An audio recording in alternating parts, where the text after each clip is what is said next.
கோவையில் ₹1 மதிய உணவு வழங்கி நற்பெயரை பெற்றதைத் தொடர்ந்து சென்னையில் துவக்கப்பட்டது. இத்திட்டம் அடித்தட்டு மக்களுக்கு பெரிதும் பயனுள்ளதாக இருக்கும் என சென்னை வாழ் மக்கள் மகிழ்ச்சி. கோவையில் ₹1 மதிய உணவு வழங்கும் திட்டத்தை தேவேந்திரன் நாடார் அறக்கட்டளையினர் தொடர்ந்து செயல்படுத்தி வருகின்றனர்.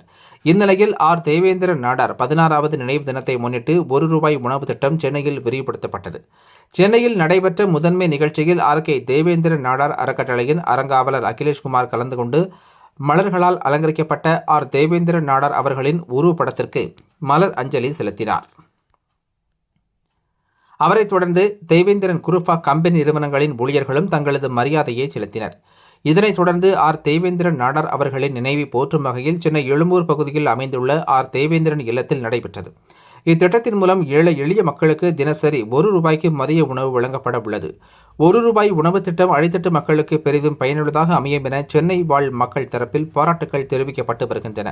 இதேபோல் மார்த்தாண்டப்பட்டியில் அமைந்துள்ள தேவேந்திரன் நாடார் நினைவிடத்தில் அறங்காவலர் ரத்தினமாலா ராஜேஷ்குமார், ஆதித்யா ராஜேஷ்குமார் மற்றும் ஊர் பொதுமக்கள் அனைவரும் இணைந்து மலர் அஞ்சலி செலுத்தி சிறப்பு வழிபாடுகளை நடத்தினர்.